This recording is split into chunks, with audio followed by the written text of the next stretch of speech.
It's kind of, it's hard to say some of the things that I like to say or want to say. And one of the reasons that it's so hard to say it is generally what I say is either controversial or different from maybe how people have heard. Okay?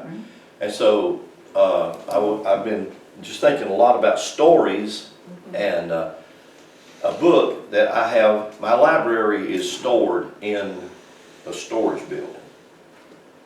And I have approximately 3,000 books in my library. I have a very large, expanded library of books. And of course, as you all know, I'm an avid reader. I read a lot and have read a lot of books over the years. And have y'all ever heard of the book called The Epic of Gilgamesh? Most people haven't. Most people haven't heard of that. The Epic of Gilgamesh is one of the oldest creation stories books in existence. It's dated somewhere between 6,500 and 10,000 years ago. And the Epic of Gilgamesh is a story about creation and about mankind. But it is a story, and it was always told, not as a literal, I'll get over here where you can see. Is that better? Not as a literal historical story.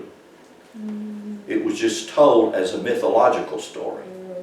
And when I say a mythological story, that means it was told as a story with great intent from its content. And by that I just simply mean that the things in the story were written with an intention to ignite something inside you. In other words, to stir you up, or to raise something up in you that had been dormant through living. Now, when we are children, we tell stories, don't we? I'm not talking about lies. I'm talking about we tell stories, Cinderella, and all kinds of stories. You know, scarecrow stories. You know, we tell little stories to scare the kids, to excite them, and all that. And most kids grow up, and then they understand that story wasn't real. That story wasn't true. It was a story, and that story was to excite me and to stir something up inside me. So that's how stories were told. And then we come to the Bible, which is a book of stories, and we did something to that book that hadn't been done to books that tell stories. And you know what that was? About 1,700 years ago, there was a movement that meant to take those stories and make them historical and literal. And they were not. And so we've had 1,700 years of inundation that tell us these stories were real. They were literal. They did happen. They were historical people when they were not. And when I add that, well, they were not, in our religious mind, that cringes. That puts a big stop sign. They had to be. Now, many times they would take characters, popular characters or heroic characters, and then they would build phenomenal stories around that character, supernatural stories that would make that character bigger than life. Have you ever read the story and remember the story about the character named Samson? Do you believe it? Huh? Do you believe you're going to take one man and he's going to somewhere find him the jawbone of an ass, and he's going to whip single-handedly Hello? You really believe that? It's impossible. Ain't no one man gonna whoop 900 men, warriors, people trained to fight. One man. See, that's a story like you'll watch on television when you watch John Wick. Well, I saw John Wick one night on TV in a story. I think he killed like 58 people within 1 hour. Just boom, pow, pow, pow. I don't even know how he had that many bullets in his gun. But he did it. Are you getting my drift? So when I tell you the story of Samson, and I'm going to tell you, I want you to believe this. This is true. This really did happen. You're having a real hard time with that because you see your logical brain. Now, I'm not talking about your 5-year-old brain. See, 5-year-old brain will do that. It will accept that. Oh, yeah, I believe it could do it. But when you grow, something about that 5-year-old brain is supposed to develop and come to a place so that when you're 55-year-old, you can say, that was just a story. Really, it wasn't real. But that don't happen when you walk in a building and you call that building a church and you sit here with a religious mind. Those stories really did happen even when you're 55-year-old. But your logical mind knows good and well that's not true. So you have this war going on inside you that I didn't create. But you have this war going on inside you trying to accept a story that does not make not one sense logically. You know good and well it can't be. But yet here you're told you have to take it on face value. It really did happen.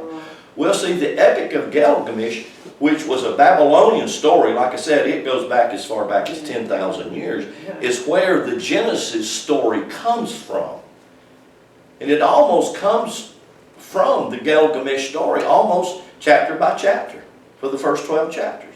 Because it talks about certain heroes in the story of the Epic of Gilgamesh.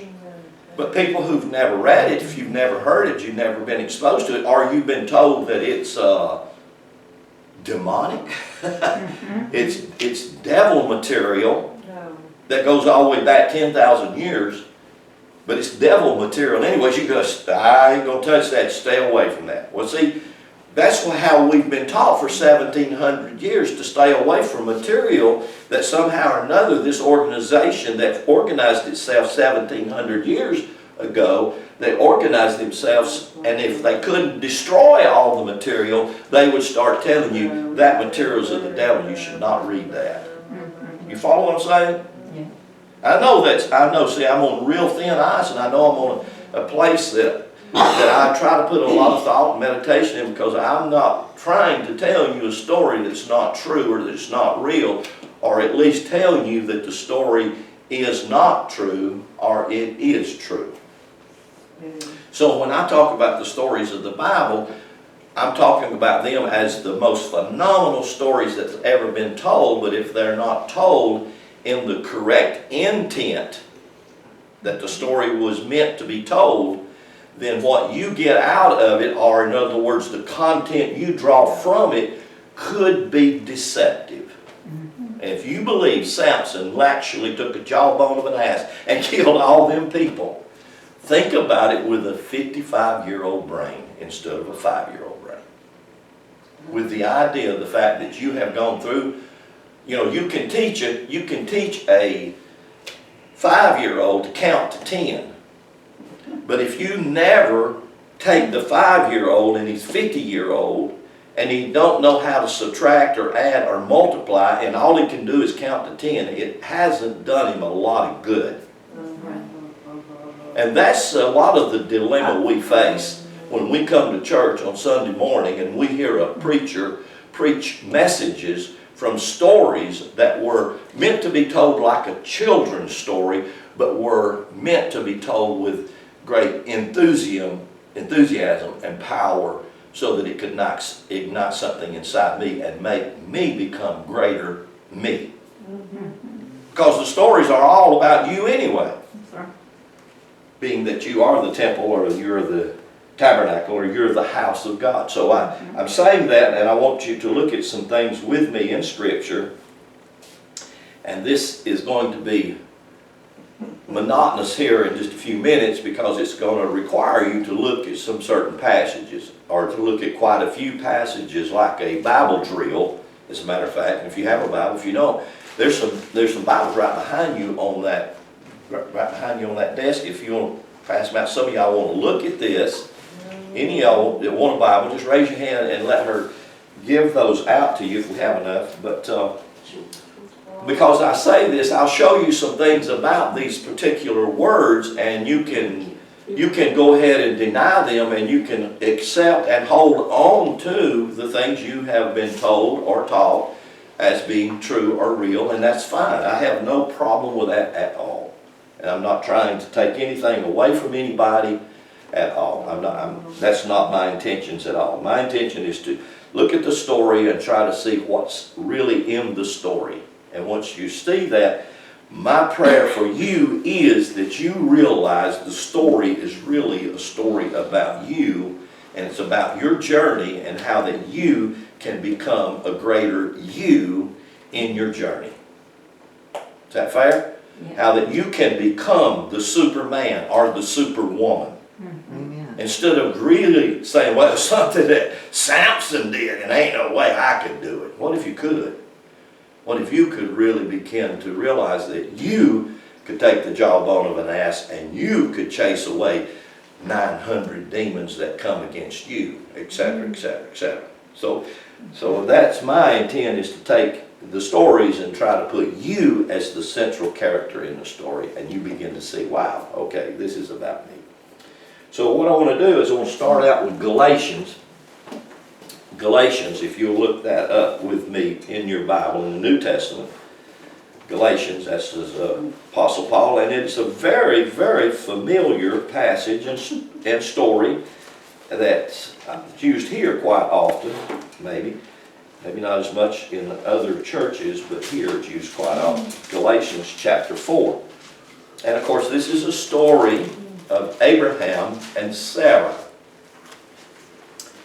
or Abram and Sarai. That's how they're introduced at the end of the 11th chapter of Genesis. So everything that happens in Genesis 1 all the way to the end of Genesis chapter 11, everything that happens in all of those stories, and they are phenomenal stories, everything that happens in those stories is actually a picture of you and the happenings or the events and the different things that's going on in your life up until the point you're at right now. And so when you get to Genesis chapter 11, at the end of the 11th chapter, the beginning of the 12th chapter, you come to the story of a couple. And I usually call that couple Abram. That's how he starts out. You know, his name was changed. Him and her had name changes. Abram and Sarai, they both had their names changed. Her name was changed from Sarai to Sarah. His name was changed from Abram to Abraham. Right? So both of those names had a hay, that's a Hebrew blip, a hay, a breath added to the end of them. So it gave them a change. But up until that point in time, they were Abram and Sarai. And here's what they represent. I know this is a far stretch for most people. They actually represent your Sarai Brum. Abram, Sarai. So they actually represent your male and female brain. They represent your cerebrum. That's what it's called. Sarah, Brum, Abraham. So that's what it represents, your Sarah Abraham. And your Sarah Abraham, or cerebrum, your cerebrum can have a Sarah, that's what God created it to be, or it can have a Hagar. That's the substitute. That's an idea that went flying through there, and you can intercourse that idea, and you will produce an Ishmael. The word Ishmael just simply means wild ass or rebellious. So you could say it like this. Any of you can do this. You can have a wild idea pass through, and you can think about it and muse on it and meditate until you can produce something from that wild idea. And that's how it begins to work. So actually, the Sarai Brim, Sarah Abram, is the crown, or you can say it's the top of your head. This is where the crown is at, right? Everybody knows this is the crown of your head. Everybody says that when a baby's being born, they'll see the crown, and they'll say, oh, he's crowning, she's crowning, right? When you go to the book of Revelations in the 4th chapter, you will see the 24 elders sit around the throne. The throne is where the crown is at, correct? 24 elders sits around the throne. Those 24 elders happen to be your 12 paired cranial nerve. In other words, that's exactly, you can look this up. You can get a medical dictionary, look up 12 paired cranial nerve, which means there are 12 major nerves come from your right, Sari, and 12 from your left, Brum, Cerebrum, Abram, Sarah. You have 24 elders sitting around this throne up here, and it's there for you to use, and not it use you. Okay? It's for you to use it, and not it use you. I mean, you know, probably the biggest part of my life, mine used me. It still does try to. It still does. You say, it's like Dr. Hagen said, Brother Hagen, years ago, I remember he said, you cannot keep the demons from flying over your head. This is an analogy, it's not real. You cannot keep the demons from flying over your head, but you can keep them from stopping and building a nest. Hello? In other words, you can't keep the ideas from coming. They come. Don't they? I know y'all not got so holier than thou that you ain't got no bad ideas. I'm holy. Those ideas still come, don't they? Oh, yeah. But you can stop them from building a nest. How do you do that? Well, stop thinking about them. Just get rid of them. Quit thinking about them. And then they won't build a nest. Tomorrow you won't even remember you thought them. I mean, that's the beauty about it. Tomorrow you won't even remember. All right, so we'll look at this in Galatians chapter 4, verse 21. It says, tell me, you that desire to be under the law, do you not hear the law? For it is written that Abraham had 2 sons, one by a bondwoman, the other by a free woman. And what that means in the story is this. He had 2 women that he produced children from. Right? He had one that was created and put there, Sarai. And he had another one that through imaginations, Sarai brought her in there and said, hey, use this one. Isn't that correct? Yes. Now, if you are really thinking logically in your 50-year-old brain instead of your 5-year-old, your 5-year-old brain said, yeah, that's a great idea. Use Hagar. She's younger, she's more. But when you get to be 50-year-old and you're married and you already got kids, that ain't going to fly. Ain't no 50-year-old old woman going to just say, hey, why don't you take the house cleaner? She's a pretty little thing. Just go ahead and take her in our bedroom and make us a baby. Huh? That ain't going to fly to a 50-year-old brain that has a... But now if you're a 50-year-old religious brain and you're still thinking, yeah, okay, there's something wrong with you. There's something wrong with that. That needs some counsel. Or something. Something. So if you're going to take that story and you're going to think that's really real and God's orchestrating this and God is the one behind that, there's something bad wrong. But that is how the story plays out, is it not? That's right. Genesis chapter 14, 15, 16, 17, 18. Read it for yourself. Yeah. And they both produce a governmental spawn of children. So look what he says right here. Verse 22, as it is written, Abraham had 2 sons, one by a bondwoman, that would be Hagar. And the other by a free woman, or that would be Sarai. So he's saying you got one by the flesh, that's the one that's bound. And he's got one by the free, that's the Spirit, that's the one that God ordained. And you and I are still faced, the same thing is true for you and I today. Same thing, no different, still the same thing. Verse 23, but he who was of the bondwoman was born after the flesh, he of the free woman was born after the promise, or the Spirit. So right there it's clear. Verse 24, which things are. What things is it talking about? Which thing? What does it mean, which things are? What he just got through saying. Yeah. The story of Sarah and Hagar. He said, these are a what? Allegory. An allegory. Does anyone know what an allegory is? An allegory is an artistic story. Just look it up. I encourage you to look it up. That it means it's an artistic story and it's not literal. That means it never really happened. That means it is not a part of history. It's an allegory. Think deeply into what the Apostle Paul just said right there. Don't think that Lynn Hayes is saying this. Think deeply into what the Apostle Paul is saying. The story of Abraham and Sarah is an allegorical story. It's not literal. It never really happened. But it's a most profound story.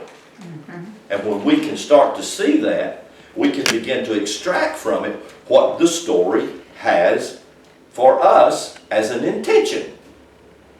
Because it could have a lot more for you if you were to take the story from something that happened 2,000, 3,000, 4,000 years ago and bring it into today's situation in your own life and realize this is a story about my life. About the Abram and Sarah in me. And what that I will produce through them. Because this is how this Paul unveils this whole story that way. And notice he says again, verse 24, which things are an allegory. For these are the two covenants. And when it talks about the two covenants, it is not talking about the Old Testament and the New Testament. That was concocted from the false church 1700 years ago. That's when they come up with that idea. They didn't have that idea until that period of time. There was no Old Covenant and New Covenant, no Old Testament and New Testament. There was always two covenants, and those two covenants was God covenanted with the flesh to produce through the flesh after the flesh. And God made a covenant with the Spirit to produce through the Spirit after the Spirit. Those are the two covenants. Not one of them's not old, one of them's not new. They are the two covenants that's always been and still are. Right. They're still very active today. They're working in you and through you right now. Whether you know it or you do not know it, you're producing right now in your life after the flesh or after the Spirit. It's not right, it's not wrong. Each will produce what it will produce. And it's amazing that if we can ever catch on, if we'll start using our 50-year-old brain, if we'll use our adult brain, we can start catching on. We would realize, wow, if I produce after the Spirit, it will bring peace and freedom. If I produce after the flesh, it will continually produce bondage. That's right. Wow, what am I after? What do I really want? Do I want the bondage of the flesh, or do I want the freedom of the Spirit while I live in the flesh? You see, you and I have been designed to have the freedom of the Spirit while we live in this house of flesh and bone. This house of flesh and bone, you're not going to get rid of it. This house of flesh and bone is the central plan of this entity that we call God. This house of flesh and bone is the real deal. Right. The one that you think that you're going to have when you get to glory, i.e. heaven out yonder, is not the real deal. It's a 5-year-old child story. Right. And that 5-year-old child story's got houses, mansions, streets of gold, floating on clouds. Hello, I know it's difficult, and I realize it is, so I'm not trying to be disrespectful or ugly to how we've been taught, other than to say we have been lied to. That's right. We have not been told the truth. When we get this book right, this will become, I'm talking about the Bible. When we get this Bible, this book, Word of God, whatever you want to call it, when we get it right, it will become the most profound living book in your possession. Because it is filled with the power of the Spirit. But not to take it literal and not to take it historical, because that is to neuter it. And that's to take it and take away its potency and power. But if we put it back in the place of its potency and power, I'm telling you, then we become all-powerful. Go with me to another place in your New Testament, the Gospel of Matthew. Matthew chapter 13. This is a story, again, and it's a tremendous story. It's a good story. And we just flip over there and you'll see it with your own eyes and see what it says with your own eyes. Matthew chapter 13. And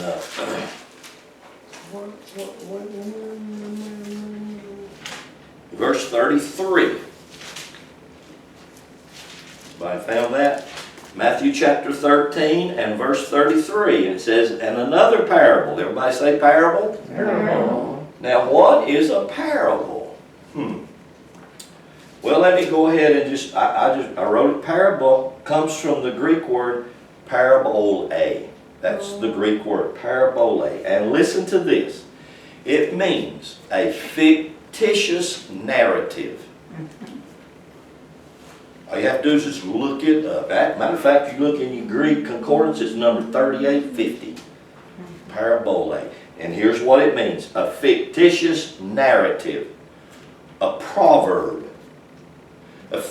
You see, a fictitious narrative does not mean that it's powerless because it's fiction. It could be all-powerful, even though it is fiction. How does it have to be? Because it's the same word for the word proverb. What is a proverb? A proverb is a powerful, fictitious story. But it's powerful. So now watch this. Now, and I'm playing on two New Testament words that's found more, parable and proverb is found in the Old Testament a lot, but allegory is not. Allegory is only found in the New Testament because it's Greek. But in the Old Testament, Hebrew is proverb, which means a fictitious, powerful story. And the book of Proverbs is that. You know, when the book of Proverbs starts talking about gold and silver, it's not talking about literal gold and silver. It's talking about knowledge. You see what I'm saying? So it's fictitious, but it's powerful. And so it tells you very clearly, using natural illustrations in a fictitious story, you're not going to go out here in this field and gather up a lot of gold and silver. Why? It's not laying out there. Why? Because you got to go look for it. You got to go dig for it. That's how knowledge is. And that's exactly what it talks. Getting knowledge is how you produce wisdom in your life. You take the knowledge and you manifest and live the knowledge, and then it brings wisdom. And Proverbs tells you very clearly that is very precious. That's the gold and the silver. So a parable, parabole, that's what it used here. It's a fictitious narrative, or it's a proverb. So it is something that, even though in its fiction, it's powerful. And so here's what it says. And another parable spake he unto them, the kingdom of heaven is like unto leaven, which a woman took, and she hid 3 measures of meal until the whole was leavened. Now that's a parable. So in what he just said there is a tremendous truth, but you got to go in it and you got to really start thinking about it and think, wow, he seems like he's taking opposites and making something out of them. You follow what I'm saying? Because most people would say that leaven is like sin. You get a little bit of sin in there, and then all of a sudden it starts being like leaven, swells up, and then you got a whole lot of sin. You know, sin, woe's me. But then, and look at verse 34, it says, all of these things spake Jesus unto the multitude in parables, and without a parable spake he not unto them. Important passage right there. Most people never seen it. Oh, yeah. So that just simply means without a parable. Oh, that means that when Jesus was talking about Jonah and the whale, that it was a parable. It says right there, without a parable, he didn't talk stories to them. So when he's talking about the story of the farmer, is a parable. Without a parable, he did not speak to them. He did not speak as, oh, you mean a woman with the issue of blood was a parable? Without a parable, he didn't speak to them. Every story that he used was parabolic. It was a story. Didn't really happen. Oh, you mean he really didn't take a loaf of bread and break it up and feed 5,000 people with one loaf? It's a parable. Without a parable, he didn't speak to them. Oh, well, I thought he did some kind of hocus pocus to 5 fish. It was a parable. Without a parable, he did not speak to them.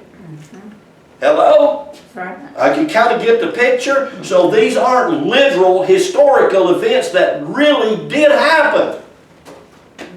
You take the 8 epistles that are actual Pauline epistles. You take the 8 Pauline epistles, and here is Paul who grew up under, well, I think Gamaliel was his teacher. He grew up in the school of Gamaliel, and Jesus was contemporary, lived with him at the same time and around the same city, in the same county. And yet Paul never, not one time, mentions one miracle Jesus did. Don't you think that's kind of strange? Somebody like the Apostle Paul, who writes the New Testament Scriptures, yet lived contemporary with this other character, but not one time mentions one thing that he did. Not even once. Isn't that strange? I think it's strange, because I tell you right now, if there was somebody right here in Whitfield, Murray County doing all of this miraculous stuff, I guarantee you I'd mention him. I'd be over there with him. I'd be over at his feet. Oh, okay, how'd you do that? Teach me, show me. Not one time.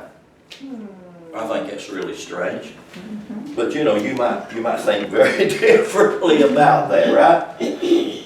So, and again, I'm trying to not be disrespectful, I'm trying not to be ugly, but I'm just trying to get us to think, which is something we are not accustomed to doing. You come to church generally to just be entertained, or just to say that you've done your 10 Hail Marys.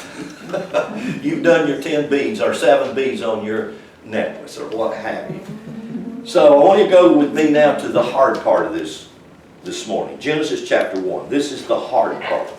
This is trying to get to the place to where I can lay the epic of Gilgamesh down in a way that it makes sense and not gets laborious and overwhelming.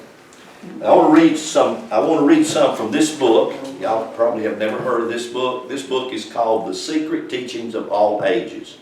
And of course you can see that it's a very large book. It has almost 800 pages in it. A lot of people wouldn't be afraid of it. But it was printed in 1927. So it's been around for almost 100 years. It's still a very popular book, still sells tens of thousands of copies a year. It's sold millions and millions of copies. It's written by Manly P. Hall, who died in 1990, who will probably go down in history as one of the most profound esoteric writers of all times, because he brought, just like it says, the secret teachings of all ages, he brought all teachings together in one volume, which was the same thing that Madame Blavatsky did in the 1890s with her 2-volume book like this called The Secret Doctrine. So these are things that most people never read, and the reason they never read them is if they would incorporate this in Sunday school material in churches so that people could get familiar with it, instead of trying to say, oh, this is the devil's writings, or make it taboo, where you can at least expose yourself to the material and then you make the decision. You know, it's sort of like what's going on in our world today from a governmental perspective. And this is what happened in Rome in 325, and most people don't realize it. But what's happening right now in our country, in the United States of America, that has a constitution that tells you and me that we should be free to make choices for ourselves, whether those choices serve me for my greater good or don't serve me or not. You should be able to make a choice that you want to take a shot or not take a shot. That should be, no, it should not even be questionable. But whenever we have a government and we have governmental leaders that's trying to tell us, no, you're going to do this because we say you're going to do it. You're not going to travel because we say you're not going to travel because you haven't jumped through the hoops that we want you to jump through. Folks, this is the same identical thing that happened 326, 1700 years ago. That's exactly what happened. And folks, we've been jumping through the hoops that they established in 326 through the Council of Nicaea and the Catholic Church. We are still jumping through their hoops because we have been afraid to say, no, we want to see a broader picture here. And if we start to do that, then you know what they're going to do? They're going to terrorize us. They're going to make me into a demon or something that's lying. In other words, they're going to fact check me every time I turn around. You know? That was funny, wasn't it? Connie thought that was funny. After when we fit you ain't going to fact check him. He's a hard-headed thing. They'll cancel you. They will cancel you. Yeah, they'll pull this DVD off the YouTube if something I've said is not correct. And they have done that. And I hate that. All right, well, I want to read you something. The myth of the dying God man. This is the most profound story ever been told, but it's been told ever since Atlantis fell in the Atlantic Ocean. Y'all have heard of Atlantis, the city of Atlantis, the most phenomenal, miraculous city that ever existed, the city of Atlantis. Even if it's a real city or if it's a mythological city, the city is built on the same premises of the physical body. The city was built with around it and with a perimeter that reached up into the heavens, into the ether land, which the top of that city represented the cerebrum, the top of your head, the crown and glory where the Spirit of God desires to move through your entire city, i.e. your body. So it's just that it's told over and over and over with all kinds of marvelous characters and things that happen. So here I'm reading this. It's the myth of Tammuz and Ishtar. And I wanted to use two characters' names out of Genesis, but it's hard to use the two characters' names if I don't use their original Hebrew names. So what I'm going to do, rather than to use the one religion told you that Genesis 1, 2, and 3 is about, which you know the names of the two that they told you, I'm going to use the actual Hebrew names, which was Eshah and Esh. Eshah and Esh. Eshah is the same as Tammuz. Esh is the same as Tammuz, which is male, masculine. And Eshah is the same as Ishtar, which is female, feminine. In Genesis 1, 2, and 3, the story is centered around those two characters, Esh and Eshah. And what they produce, Eshah, male and female, they produce humanity. Both man and woman. So that man and woman have both Esh, male, and Eshah, female attributes. I.e. they have a male and female brain. So these stories are about this Tammuz and Ishtar is one of the earliest examples of a dying God allegory. You get that? A dying God allegory. In other words, God died in order to become human in order to rise again in you. Think about that. All the stories are about that. In other words, the source that we call energy, the source that we call power, it didn't really die. It gave up its power and ability to come into you to have that power and ability through you and create your world for chaos or bliss without judgment. That is a God of unconditional love. No condemnation, not going to beat you or condemn you because you did or you didn't. Because you could or should. Get into the couldas and shouldas. No, a God that loves you, period. A God that says, I'll not forsake you, I'll not leave you, and I will go with you to the very end. Wherever that's at. Wherever it takes you. Now that's what the stories are about. Now that story is a beautiful story. That story is the story of unconditional love. But you know what? That story's been really warped and twisted because that story, the way that we've been told that story, it's so warped and twisted because that particular unconditional entity turned into a judgmental God that sits on the throne, that's watching you and taking notes and checking them twice, and He knows that you've been naughty or nice, and He wrote it down, bless God. And one day you're going to stand before Him and you're going to get the book read and you're going to say, oh Lord, please help me. Wow, did we not mess up that story? Quite a story. As opposed to the beauty of a story that says, I love you, period. Wow. That is a whole different idea, isn't it? Oh, you love me anyway? I love you any way that you are. Red and yellow, black and white. It don't matter. You're precious in my sight. Hallelujah. We used to sing in the evangelical charismatic circles 1 John 4, 7 and 8. Yeah. God is love. God is love, and he that loveth not knoweth not God. We sat and sang week after week after week after week. They ought to point that very song to the very God that they built in the Old Testament that's taking a list and checking it twice, and you're going to have to stand before Him one day. You remember? Hello? The great white throne judgment. And boy, you're going to be in trouble, aren't you?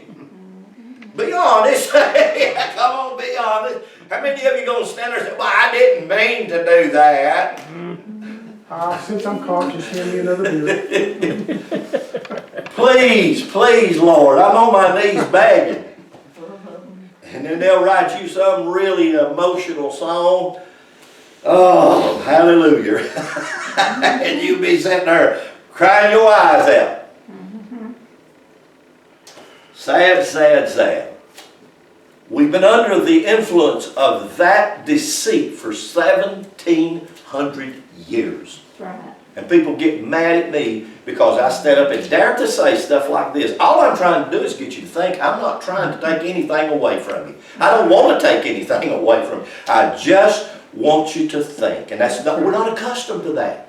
Oh, I'm not going to church down there to think. Are you kidding me? I'm not going down there to think. I'm going down. They're going to entertain me. The music was wonderful. The music was horrible. Hello? And, yeah, we go home and we talk about it. Lord help us. The myth of the dying God. And he goes on and he says this is about Tammuz's rights. Being the esoteric God of the sun. S-U-N. I.e. the story of Tammuz was the esoteric story of the sun, who is masculine,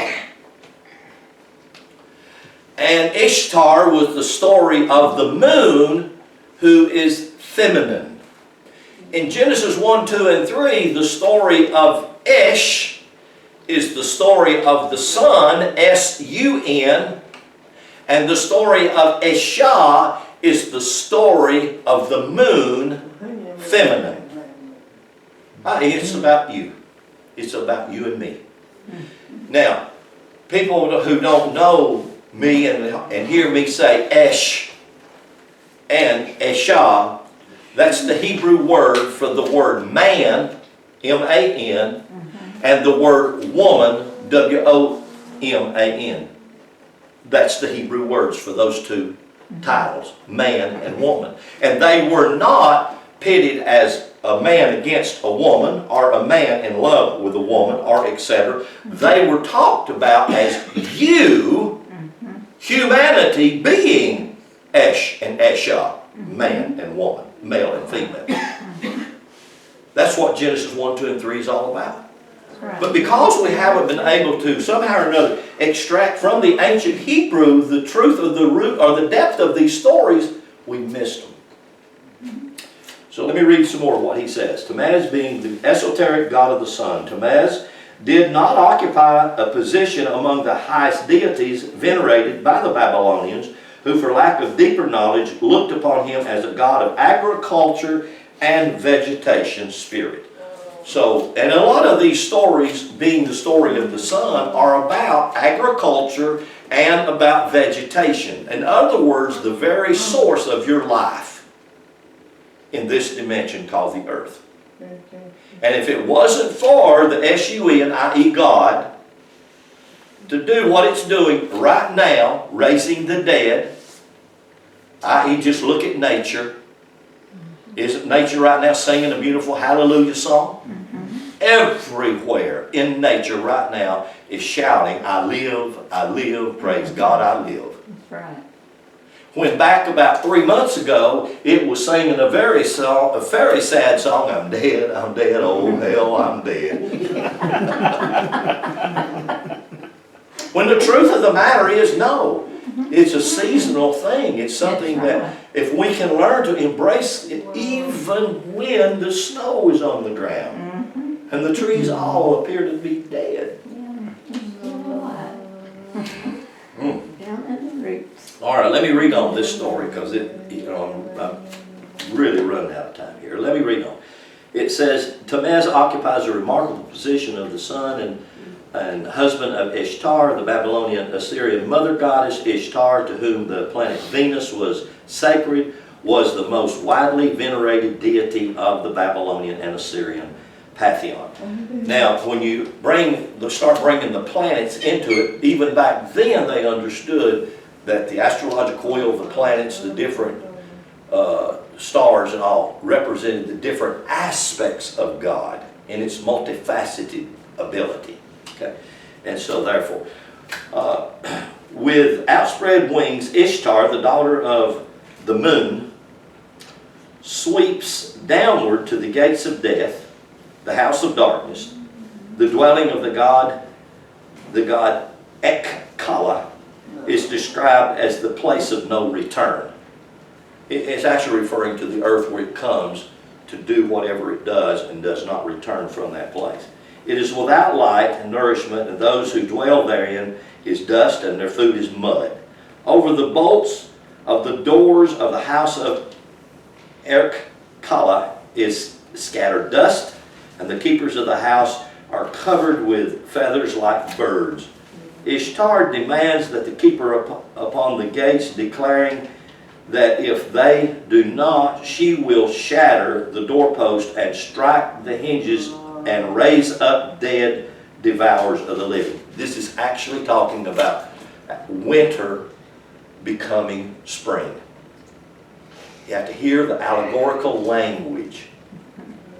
Dust, death, everything, look, that's winter.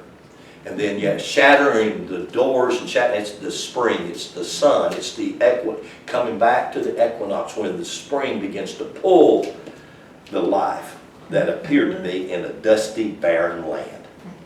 And when you start to see the language in it, you say, it's beautiful. You begin to.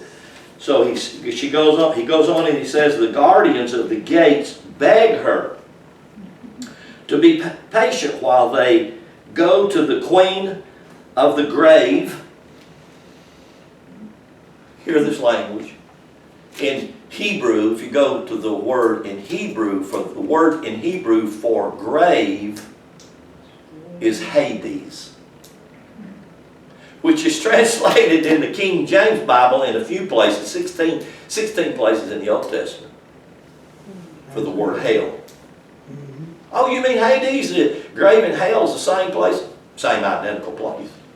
What is it? It's the place of the dead. It's the place of death. Guess what? It's inside you. Because inside you can either be death or life. That's right. So he goes on, so listen to this. The guardians of the gates beg her to be patient while they go to the queen of the grave, in other words, the place of the dead, from whom they secure permission to admit Ishtar, but only in the same manner as all others came to this jury house. Ishtar therefore descends through the 7 gates. Now here's where it gets deep and gets difficult. Right here are your 7 gates. Now I've got the Hebrew glyphs, the Beth through the Cheot marked off, which is number 2, 3, 4, 5, 6, 7, and 8. There are 7 glyphs right here, and these 7 glyphs represent the gates that he's talking about. Now, I'll go on and let me read this a little bit more and I'll show you. Descend through the 7 gates which lead downward into the depths of the underworld. I can see this. I want you to see this. I pray I can. If you look at me and you look at the crown of my head and you go down even to the tips of my feet, you will actually see the 7 gates that's referred to. And it's referred to in many different ways. It's called the rainbow, the 7 colors of the rainbow. If you look at the 7 golden candlestick in the candelabra in the Holy of Holies, it's called the 7 lights. If you look into Hindu philosophy and you call it the 7 chakras, chakra just simply means wheels of energy. If you look in the book of Revelation at the 7 churches, ecclesia, same thing, wheels of energy. So when you look and you begin to see me, you will begin to see the 7 energies that make a physical body the house of the God of all. It's talking about you. Yes. So here's what it says. Listen to what it says. Ishtar descends through the 7 gates which lead downward into the depths of the underworld. The physical body are the depths of the underworld that has the potential to be everything in the outer world. At the first gate, the great crown, listen to it, is removed from her head. At the second gate, the earrings from her ears. And if you follow the chakras, or if you follow the endocrine glands, you can do exactly the same thing. Just by putting medical terminology in this, the biological terminology, you can do the same identical thing. The same way you can do with the Genesis so-called 7 days of creation, or the 7 yoms. Same identical thing. Again, the book of Genesis is a rewrite of the Epic of Gilgamesh, the Babylonian story of creation. The first gate,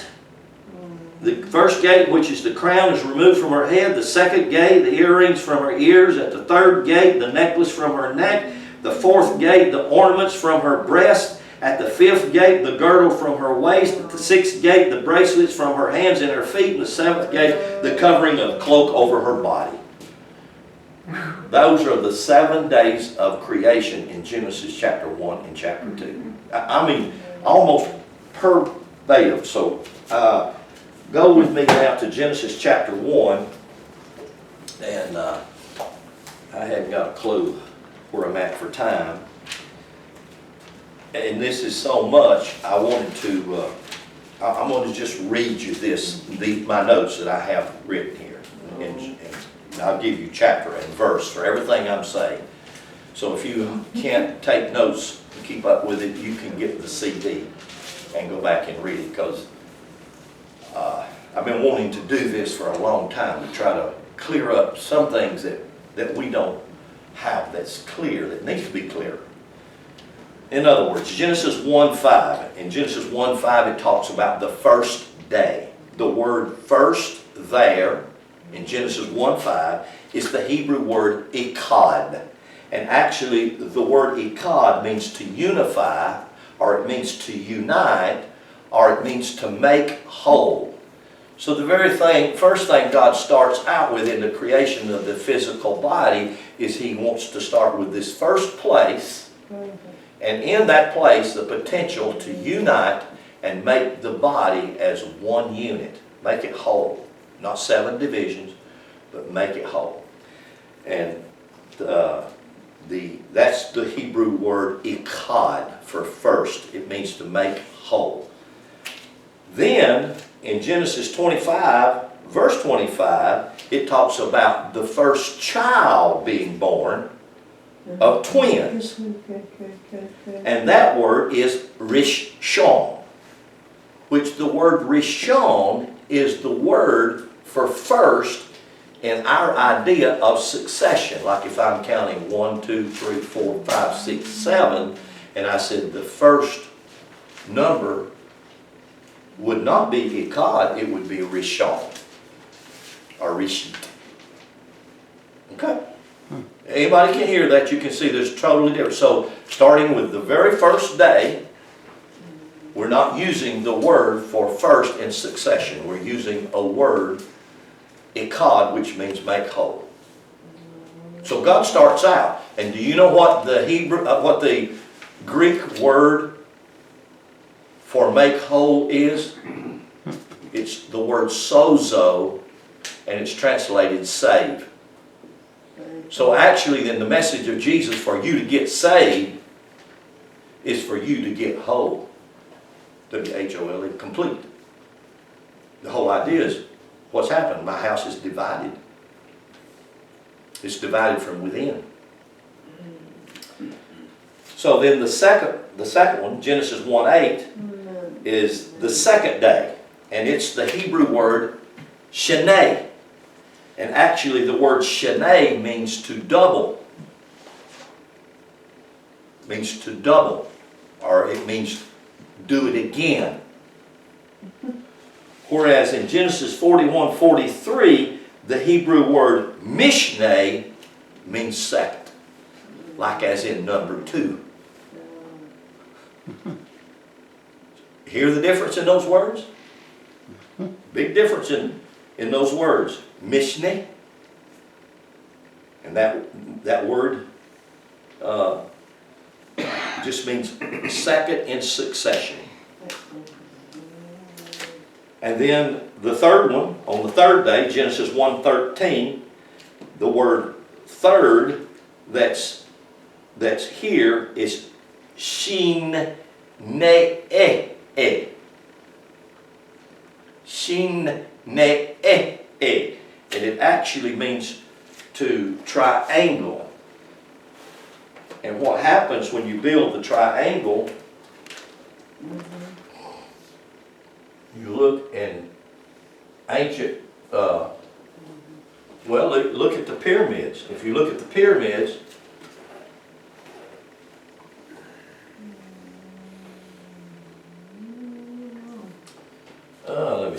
let me do that a little bit deeper. That's fine, I'll do it like this. If you look at the pyramids from a top view, it looks like 4 triangles. If you look at the pyramid from a top view, it looks like 4 triangles, right? So if you look in that pyramid from a side view, it looks like that. And actually, you don't look at the pyramid from a side view and see the triangle and say, wow, look at the 3s. You don't see it that well. You see it as a triangle. In other words, you see the 3 as one whole. So that's what that word in Hebrew means on the third day. It actually means it's threefold, it's 3 in 1. And that word, again, is shin-a-e-e. And if you look up the word for third, is shalash. For the word third, like third day or third in succession. and it actually means like great, great, great grandchildren or third degree. And really all I'm trying to point out is the differences in these ancient Hebrew words, 1, 2, 3, 4, 5, 6, 7.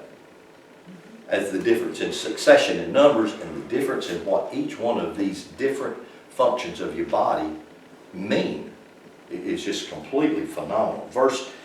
Genesis chapter 1:19 is the fourth day, and it's the Hebrew word reb-e-e, and actually it means to square.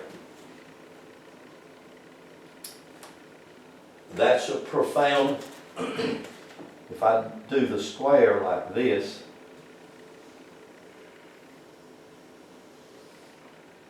and put it inside a circle, and I call this the bull, the lion, the eagle, and the man, then I have the book of Ezekiel describing, and the book of Ezekiel, if you look at the book of Ezekiel, it is about mankind. It's about human, and that's what this mentioned more in the book of Ezekiel, the word man, than any other book in the Bible. Why? Because that's what the book's about. And that's where you find these 4 in 1 characters, which represent the astrological wheel. The sign of Taurus is the bull. The sign of Leo is the lion. The sign of Scorpio is the eagle. And the sign of Aquarius is the man. And all of those 4 are unified in you. And in your core. So then in Hebrew, the word for 4 is ribia.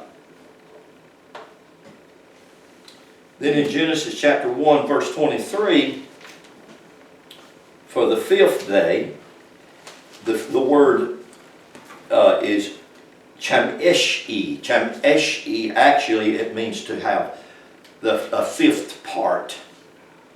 And it's different from the word that's used in Genesis 41:34, which is the word shamesh, and it actually means 5 pieces.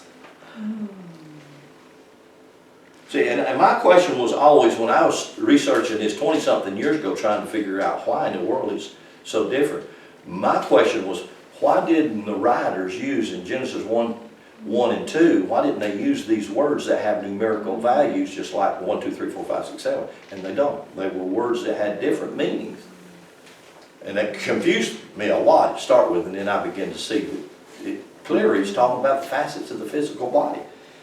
Okay, then number 6, Genesis 1:31, that's the last, it talks about the 6th day, and the word for 6th day is shesh-shi. Shesh-shi is the word for the 6th day. Then in 1 Kings chapter 16 and verse 8, the word 6th is actually the Hebrew word sha'ish. And actually it means to go beyond the 5th finger.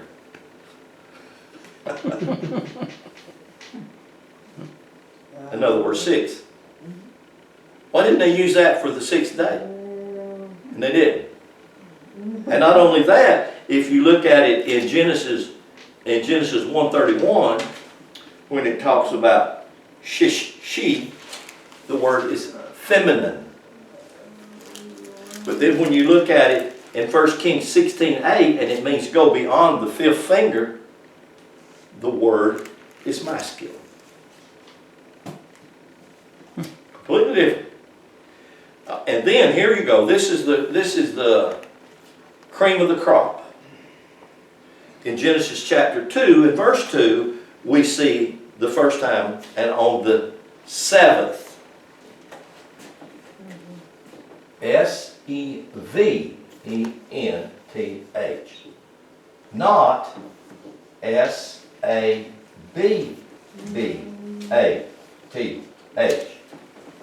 Not the Sabbath, but the 7th, S-E-V-E-N. This one is so, I mean, we even have religious organizations that are built on this discrepancy right here. Genesis chapter 2, verses 1, 2, 3, and 4. We have, do you know there is a denomination called the Seventh-day Baptist? Oh yeah, it's an organization. It's a doctrine of Baptists that meet on Saturday because they call it the Sabbath. And then you have the Seventh-day Adventist, which is broken off into different groups and organizations. And the difference in these two words, like for instance, the Sabbath is not even Sabbath, S-A-B-B-A-T-H, it's not even used until we get into the book of Exodus. It's not found there in Genesis as far as seven, S-E-V-E-N-T-H. And when you take the word seven, Genesis 2:2, first place we see it mentioned on the seventh day, it's Shib-E-E. And the word Shib-E-E means to be complete and perfect. So in actuality, when God finished the Sabbath, or the seventh, or that final touch on you, He said, look at it. It's complete and it's perfect. You don't look in the mirror at yourself and say, wow, I'm complete, I'm perfect. You ought to try that. Look at yourself, wow, I'm complete, I'm perfect. No, what you start to do is you start looking at your flaws and picking on your weaknesses and this and that and the other. Instead of looking and saying, no, I'm complete and perfect. Not because I think so, but because God said so. Oh, that's different. And then when you come over to Exodus chapter 16, and you see the Sabbath, it's Shabbath. Shabbath. She-e-e. Seventh. Shabbath. Sabbath. Completely different. Do you know what that word Shabbath means? It means to have an intermission. That's exactly what y'all would like to have right now. Let us have a break here. Another word that it can be used for the word Sabbath is holiday. In Hebrew there were 7 Shabbats, holidays, that fell throughout the year on different days in the year. Not on the 7th, S-E-V-E-N-T-H, day. They fell on different days and they were called Shabbat. They were called intermission or holidays. On intermission days they said, hey, y'all don't work today, we're going to have a party. So they called it a holiday. And the post office really caught on to that, and they've got a bunch of holidays. So go to work for the post office, you get off for a lot of days and get paid for it. Now, I know, and I said that to start with from this, I know that's difficult, and I know how difficult it is, but I've been wanting to try to get through those 7 days. The Hebrew word yom for the word day. 7 facets of life. When you and I begin to see those 7 facets of life and realize God has put those 7 facets of life in me as one complete whole. I am God's divine work. Peter even picks up on it, and Peter says you have been put together in divine nature. And you look in the mirror and you start to see the divine nature of who you really are, rather than what the church told you, religion told you, all these lies told you, you're just a sinner going to hell. And you're not. You are a divine created being that we've wandered around for 1,700 years, and it's time for us to get out of the wilderness. Hallelujah. Amen. All right. So I'm going to quit right there. And I'll come back to the Epic of Gilgamesh, and we'll see where we can go from here about the dying and resurrecting God-man that you and I are. Because all of the stories are about us. All of them. And once I embrace that, I start to see that, I start to own that, I realize, wow, there's a lot more to you than you think.